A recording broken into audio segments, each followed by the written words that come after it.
I didn't want to leave her out. She's she's really been, well, when you hear her background, you'll understand why.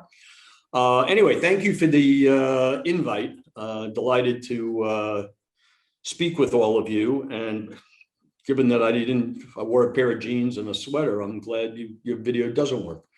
I see a bunch of you all have sport coats on or something. Anyway, my name's Art Bilger. As Marty mentioned, I've got sort of a pretty wide variety of background. That really, I think, in combination is what led to, in my head, the creation of Working Nation, which is the not-for-profit media enterprise that I have created to educate the people of this country as to what I believe is the most critical issue facing our nation, and that is a potential massive structural unemployment. And by the way, I started thinking about this long before the pandemic. And I'll be very honest with you, I can't believe I thought of all this, but never factored in a pandemic. So anyway, so my background, I started out after getting out of grad school. I was an investment banker. I was one of the first corporate finance people at Drexel Burnham, originally in New York when I got out of school, but then eventually moved to Los Angeles, and that's where I live now, when things really started taking off. I covered a wide range of areas of industries, et cetera.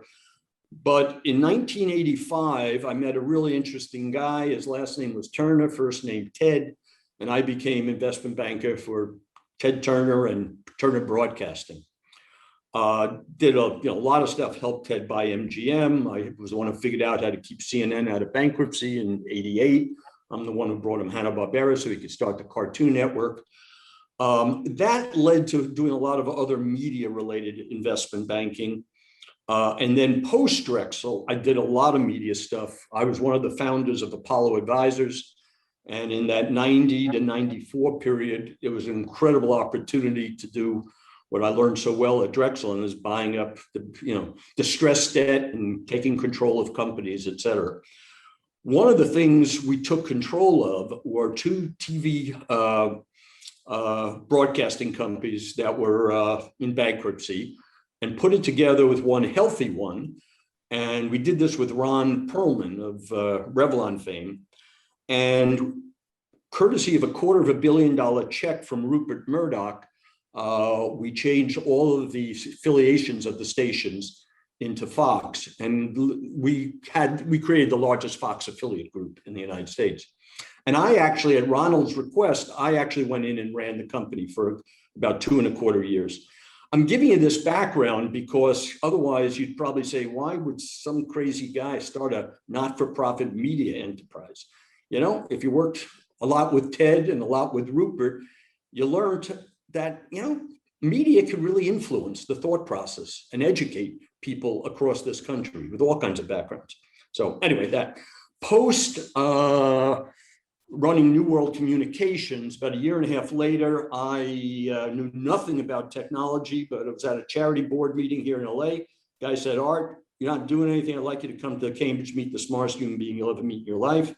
And I said, sure. So the next week I flew to Boston, went to MIT, and I got a whiteboard session from the professor and his PhD student, the two founders of Akamai Technologies. Knew nothing about tech, but I did know about local distribution. Fast forward, I was one of the original investors in Akamai, and I was vice chairman of the company. And I got very deeply involved from a business development standpoint, as well as actually fundraising. I drove most of the fundraising over time.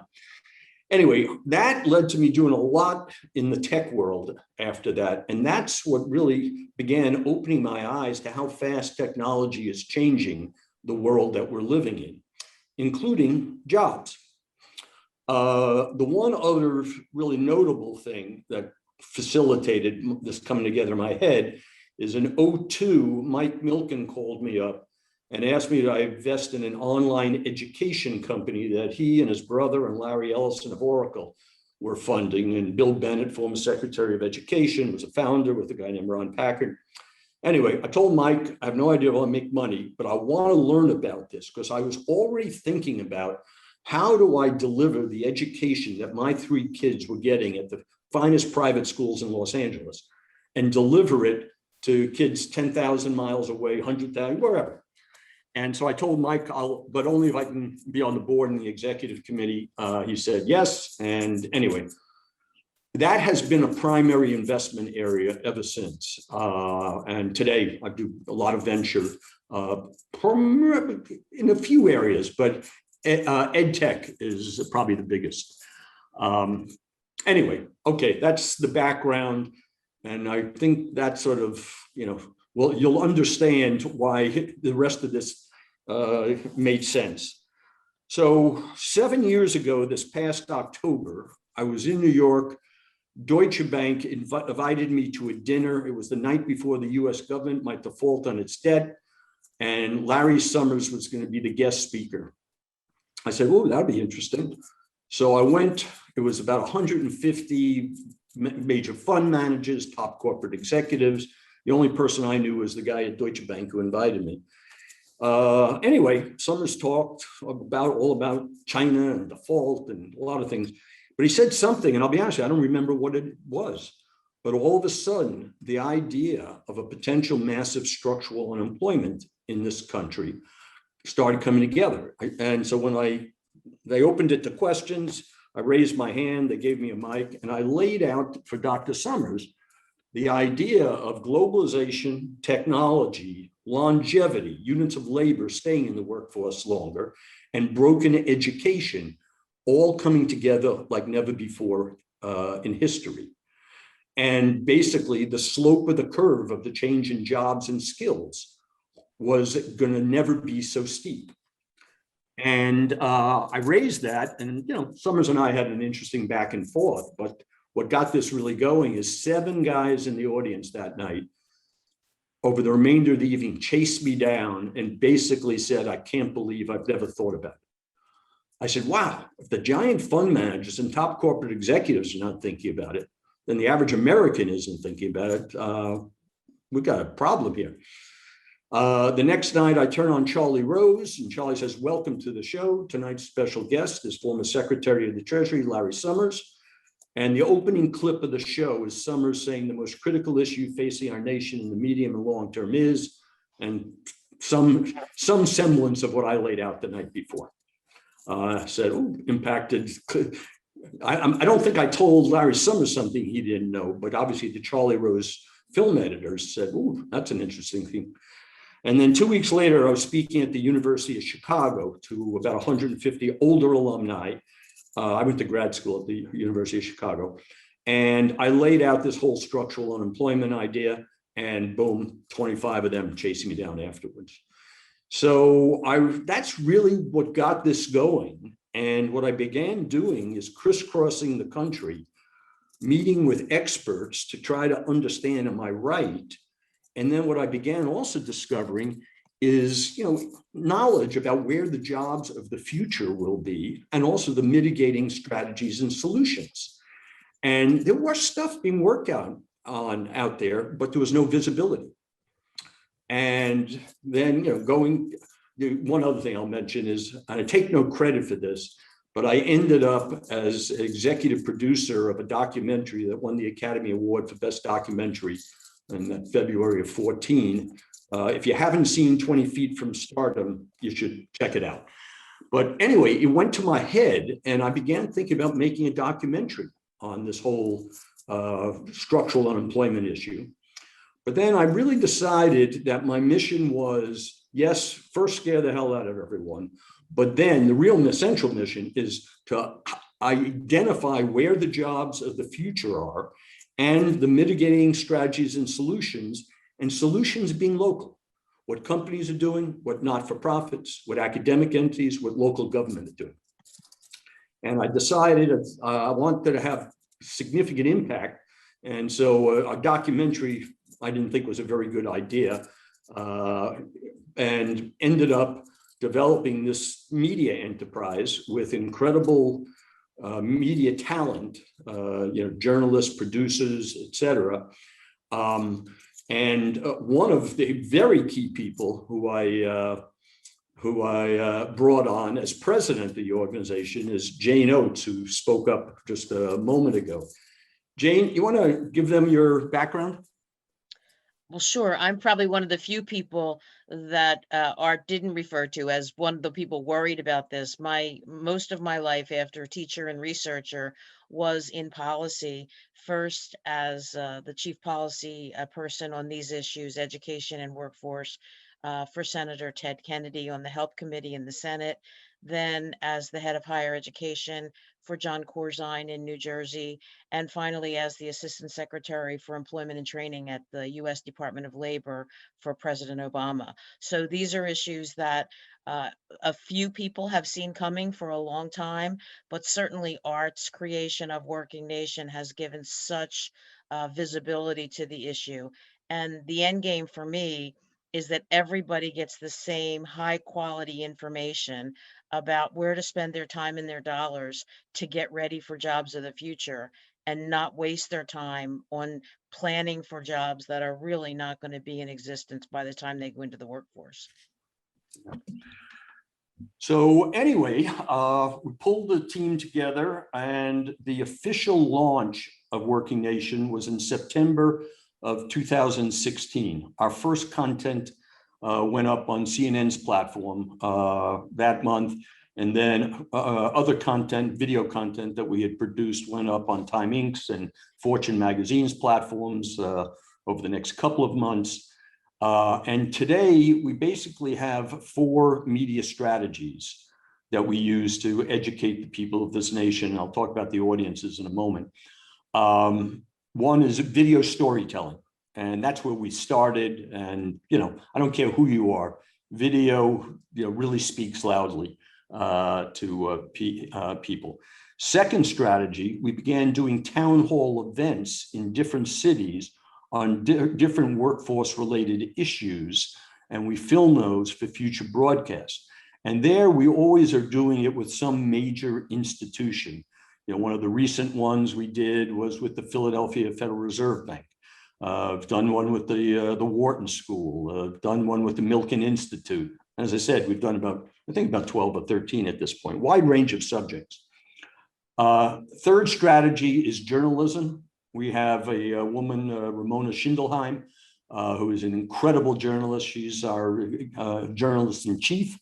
And also she does all of our fourth strategy, our podcasts. She's the interviewer for all of that. We brought on a woman, Joan Lynch. She was actually, after researcher, she was really the first person I brought on.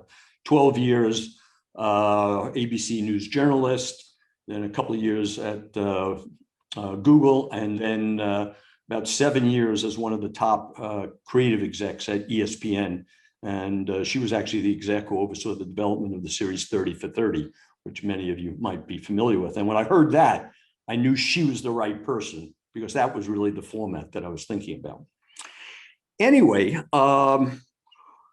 audience-wise, from day one, I was always thinking about those 7 guys who chased me around the Deutsche Bank dinner, that if they understood, they could actually make something happen.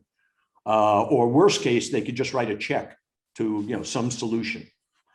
So that has clearly been a group that we've gone after from day one. Audience 2, we have pursued from early on, and that are people who are actually working on solutions, because they can learn from each other. And we've seen great examples of where someone saw one of our video stories and boom, they all of a sudden want to build a similar type thing in the city that they live in. And then finally, audience 3 are mom and pop and young people across this country. Because as I said before, the slope of the curve of the change in jobs and skills is so steep, we cannot wait for conferences and white papers to educate the people of this country. And this, by the way, was all before the pandemic. I can't believe I thought of all this, but didn't have the sense to factor in a pandemic. But I will tell you, as a NYU dean said to me a few months ago, she said, Art, when you spoke here at NYU last February, your opening line was over the next 10, 15, 20 years, blah, blah, blah, blah, blah, blah. She said, Art, courtesy of the pandemic, you ought to chop about 10 years off your timeline. And I totally agree with that. Anyway, it may sound a little crazy to, the idea of a not-for-profit media enterprise, but as I said, I watched Ted and I watched Rupert, and this is such an important subject, and really need to really communicate with, people throughout this country. And so, media is the way we do it. And obviously in today's digital world, it's pretty easy to get out there. I don't have to wait around for, some producer at ABC to say, yes, okay, we'll do it. We produce our own content and then we distribute it. What's happened is, originally my wife and I were the sole funders of this. I wouldn't take any money from, friends or others until I knew we had institutional backing. And in October of 2017, the Lumina Foundation from Indianapolis got wind of what we were doing, and boom, came along, and they've now funded Working Nation for 4 years. And hopefully that will continue going on. My wife and I are still big funders, but once Lumina funded, then I felt comfortable picking up the phone and calling friends, former partners, as well as others. And at this point, we've got a pretty interesting group of organizations who are participants with us. JP Morgan Chase, Comcast, Walmart, US Chamber of Commerce Foundation, as I mentioned before, the Philadelphia Federal Reserve Bank, the Atlanta Federal Reserve Bank, ASU GSV, South by Southwest Education, the Milken Institute, and I'm sure there are many more, but that gives you a feel. Now, what's happened is, because of the pandemic, things are accelerating dramatically, because I must tell you, I said to my team in April, I said, look, courtesy of the pandemic, we are now going to have millions and millions of additional sets of eyeballs in front of a screen, an extra 8 to 10 hours a day, because these are all people who had jobs and now they've lost their jobs. And they're also thinking about employment because they lost their job. And then the other thing, I said a couple of things. Another thing to the team was, we no longer have to compete with the Bureau of Labor Statistics 3.5% unemployment rate, which, by the way, is total bullshit. But the average American who had a job, probably thought that was correct. And then the third thing I said to our team, and there I was absolutely wrong, and that is, I said, by June, the subject that we are talking about will be one of the big subjects discussed clearly on a weekly and probably on a daily basis in this country. And I was obviously wrong. Yes, Joe Biden, in his acceptance speech at the Democratic Convention, he did at one point mention unemployment and purpose, which I'll come back to because that's a major theme that we focus on. But after that, really not much discussion on employment. Yes, $200 versus $400 versus $2,000. That was discussed a lot, but not so much the job, looking forward, the employment issues, and, by the way, the employment opportunities and solutions. Yes, Janet Yellen, in her acceptance speech, talked about unemployment and dignity, and that's a major theme of ours, so that was nice. And then finally, and I forget how long ago, it was probably about 3 months ago, John Kerry finally started talking about green job, which is a major theme of ours at Working Nation. And I'll go into the themes in more detail. Anyway, so that was good. And then a few weeks ago, when Joe Biden started using the 4-letter word jobs, to speak about the infrastructure bill, I must say, I was wondering, whether that was just to sell the bill, or would the administration finally start talking about employment along the lines of we do at Working Nation.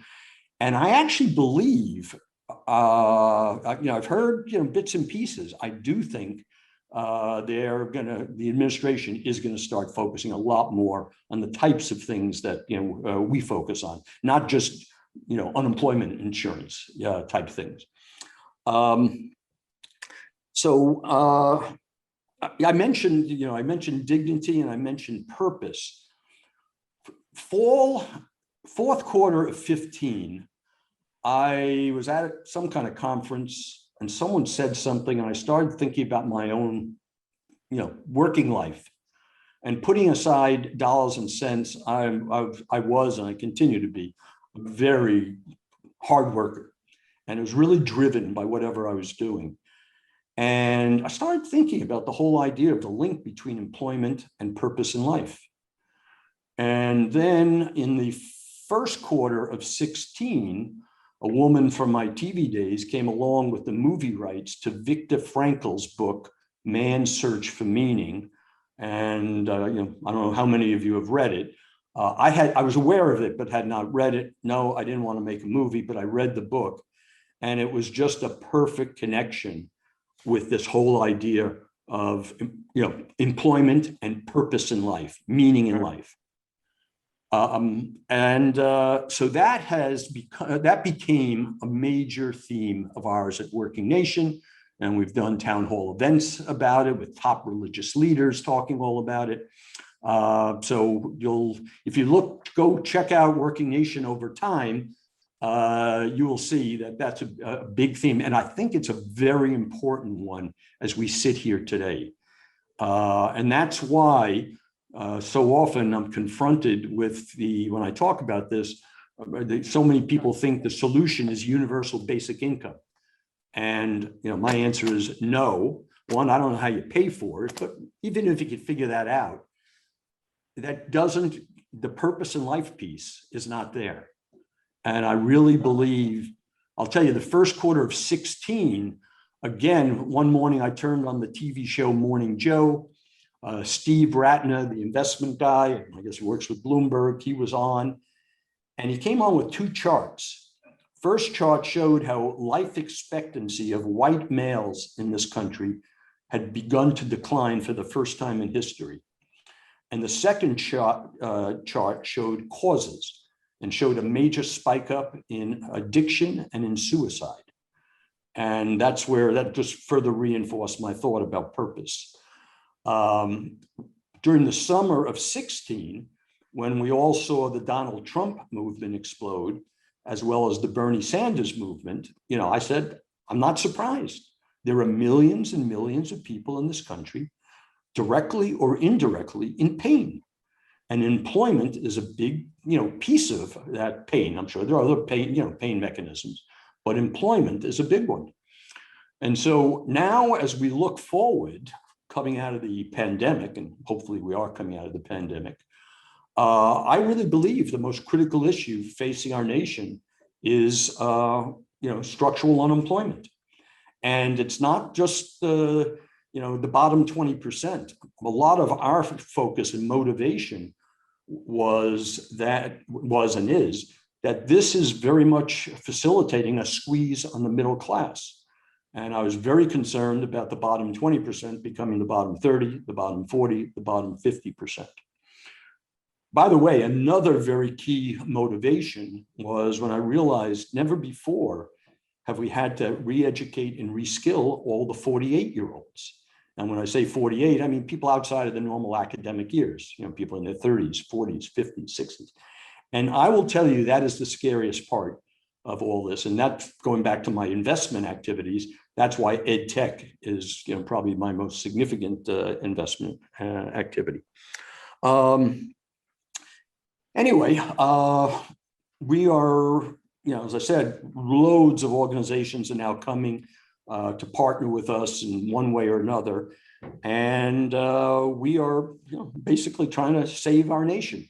I'm clearly more concerned now than I was before because the slope of the curve got a lot steeper via the pandemic. But there are so many, I'll give you examples. One of the fastest growing job areas in this country is data and analytics. But the average mom and pop and kid in Nebraska doesn't know that. I know that. By the way, I was the founding funder of the Wharton School's whole data and analytics program dating back to 07, 08. It's an incredible, and it's not just for a Wharton grad or an MIT data scientist. When we did a big town hall event with Wharton on data and analytics jobs, we had the president of the community college system on there. We had a woman out of the Philadelphia high school system on the panel as well. So that's just an example of something that there's so little awareness, but literally if you have background in data analytics, you could walk into a job in 2 seconds and get paid substantially more than any other job you could probably get. So that's one of the reasons we advertise it quite a bit. Big themes that, we cover a wide range of areas, but I will tell you, sitting here today, big themes we're focused on are one, as I mentioned before, green jobs. Matter of fact, we're dedicating the month of September to green jobs. We'll do a lot of content, but we're also doing a big data study of green jobs on a state-by-state basis in the United States. And we've started with Pennsylvania and Colorado as the first 2 states to get the data together. Another major area we've done, but we'll do a lot more now, and that is healthcare jobs. And I'm not looking to talk about doctors and nurses, but all kinds of telemedicine is a rapidly growing area. Home healthcare workers, probably one of the fastest growing job areas in this country, courtesy of the aging of the population. Another area that we focus a lot on is veterans workforce related issues and opportunities. The last 2 Novembers, we dedicated the month of November, blowout success, millions of viewers, other organizations all distributing our content out to their audiences. It was really terrifically successful. We'll do a lot more in that.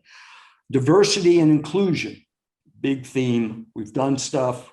We're obviously going to do a lot more, particularly because if you think about the 3 groups have been impacted the most by this, pandemic: women, Blacks, Hispanics. And as I said, we've done a bunch in the past, but we can do a lot more about that. And, obviously so many corporations are focused on that now. Apprenticeships, internships, and national service. We've done a bunch of stuff. We did a big town hall event at the Federal Reserve Bank in Boston on this. We've done a lot of other stuff, but I'll tell you, I think it's even more important now, given the challenges of young people getting employed, or older people getting re-employed in some fashion. And by the way, let me mention another major theme of ours is the whole concept of lifelong learning. That is really what the critical. We are no longer going to be coming out of whatever education and get a job and 30 years later leave and retire. So lifelong learning is one of the important themes that we emphasize quite a bit. Older workers is another theme. We work closely with the Milken Institute on that. We'll do a lot more in that area. And then my favorite is employment in the not-for-profit world.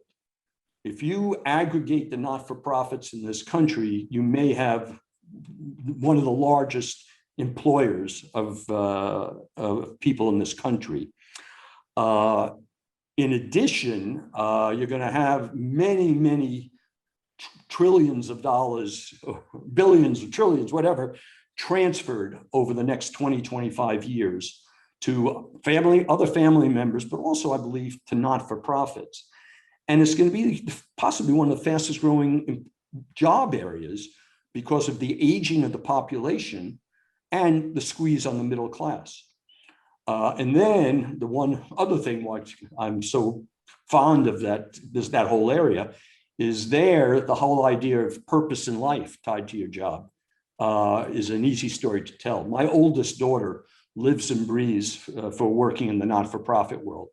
And I promise you, she works as hard as anyone at Goldman Sachs, but gets paid a tiny fraction. But the intangible compensation that she gets and comes home with every day is just phenomenal. So that's going to be a big theme area for us. Got a lot of fund managers and all here. One of the things early on that I found so striking is I'd go up and down Park Avenue and telling this story to major fund managers. And the number of times it would be either said to me while I was there, or I got a follow-up email saying, Art, I can't believe how you've opened my eyes to the world that my children and my grandchildren will be living in. These are people who are not worried about wealth and wealth for their families, but what's it going to be like living in, cities or country, whatever, where there's 25, 30, 35, 40% unemployment. And so that is, and I have 3 children. And so we are very driven to, really make this all work. I think I could go on forever, but it's probably not a good idea. So we got about 5 minutes, Art. What? We have about 5 minutes. Do you want to open it to some questions? Sure, I have some questions. Art, so what are you trying to accomplish? I mean, how can our group help you? And my understanding is that you run like this media and events company, but do you do training as well? No, we find the solutions and then tell the story. And, I've sat with a lot of foundations who, good meetings, but then they say, Art, but what are you doing? And I say to them, look, when you give $1 to a not-for-profit, your goal is hopefully you'll get 90 cents worth of value. The way I look at it, if you give us $1, our goal is to create $5 worth of value. The power, the multiplier effect, the power of media. There are 2 industries that really do understand this extremely well: the media world and the advertising world. And I've had great examples. I'll tell you just one quick story. Gary Wilson, former CFO of the Disney company, I bumped into him in May of 18. I hadn't seen him in a long time. He asked me what I was doing. I told him. He said, we got to get together, have lunch. I have an idea for you. It wasn't until August that we got together. I'm about a half hour into the discussion. In walks this woman into the Bel Air Hotel restaurant. She sees Gary and me. She runs over the table, throws her arms around Gary, and then turns to me and says, Art, you and your team at Working Nation have changed my not-for-profit like nothing I could have ever imagined. Now, I wish I had set this up, because then I'd consider myself a genius, but it was total fluke. But Gary was now sold, because the mouth that it was coming out of was a mouth that knows the power of storytelling as well as anyone. It was coming out of the mouth of Sherry Lansing, former CEO of Paramount Pictures. And so that's when you ask, what are we trying to do? We are trying to create value. And by the way, we've got many organizations have had the similar type of effect. Matter of fact, I got so many quotes that we can use. So that's what we're doing. So you're basically the media funnel for all of these, tool sets and groups that are out there trying to facilitate, the transition to better jobs and better employment and better education. Yes, exactly right. Exactly right. And again, as I've said a couple of times, I learned that from Ted and Rupert. Word, Art. What? How can we help you besides spreading the word? Well, one, we're looking for solutions. We're looking to identify jobs of tomorrow and the future. So it's not like we've got all the ideas, and I'm sure a lot of people who are listening, probably could come up with some ideas that we've never thought about. 2, we're very much looking for solutions that we can tell the story, and those are, as I said, what companies might be doing, that's out on the edge, what not-for-profits are doing, what academic entities might be doing, and what local government might be doing. Because those, we've got a fair amount of knowledge. Those are the stories we want to tell. We think that's where we bring, real value. And then finally, we're at the point, and this thing is scaling so fast, we are looking for funders. My wife and I are still, the largest funder, and Lumen, as I said, is terrific. And then you got individuals like Clint Eastwood, who is probably our biggest individual funder. He funds much of the veterans related activities for Working Nation. And then, as I mentioned, then we got companies like JP Morgan Chase, Comcast, Walmart, a few others. So we're looking to expand the employment base. And then the one other thing we're looking to do is we're looking for organizations who could distribute our content to their audiences. I'll give you a couple examples. Probably about 4 years ago, I was sitting with one of the top marketing people at JP Morgan Chase. It was a woman. I laid this all out. At the end, she said, "Art, this is incredible. JP Morgan Chase ought to be distributing your content to all of our corporate clients, ought to be educating them." And I wasn't going to hold my breath, but let's see. Anyway, that didn't happen, but it did lead to the Jamie and Judy Diamond Foundation funding Working Nation. So that's not too bad. But we are looking for other organizations. And like, for example, in this past November, when we did the Veterans Month, this time 22 other organizations distributed our content to their audiences. And given that this is so much of a real issue, well, I'll give you another example. In August, the principal of Erasmus High in Brooklyn, who I had met about a year earlier, reached out to me and asked if she could start putting Working Nation content up on the platform, her digital platform, for her students, their parents, and the teachers. We haven't done it yet, but that's the type of thing we do want to do. The superintendent of Anaheim School District out here in California made the very similar request. So we are looking to develop relationships from people take our content and use it. And let me explain one more thing, and then I'll stop. We did a study with a renowned survey and polling group. It's one run by, what's his name, Frank Luntz, last summer. And the data that we got back, and it was about, how people out in society are thinking about work and terminology, et cetera. The data we got back was mind-blowing. I'd say the thing that really blew my mind was 31% of the people who responded indicated that no parent or teacher had ever given them guidance with regard to employment. 31% of those who tried. I couldn't believe it. And part of the reason I couldn't believe it is my father, I think he started working me over with regard to employment when I was about 6 months old. So anyway, so that's why getting this out into school districts, getting it out to all kinds of not-for-profits, and getting it out to corporations like JP Morgan Chase, sending it out to all of their corporate clients. And I suspect people who are gathered here probably have interesting places that they could lead us to where we might be able to engage. It's very fascinating stuff, Art, and I would love to have you come out to New York. We have this big dinner party on the 23rd of June. We'll probably have around 50 or 60 people there, 30 or 40 family offices. And you could talk during the day and go to the dinner party and schmooze with a bunch of family offices. So this is fantastic content. So anything else that you want to say? No, I think there's a lot more, but I think everyone gets the idea at this point. Yeah, it's really great, Art, and I appreciate that you're, as I said, acting as this catalyst for all of these different projects that are out there that really, are not connected, but probably should be. I have probably 4 or 5 leads for you. There's actually a Wharton guy who's kind of tackling this problem from another direction.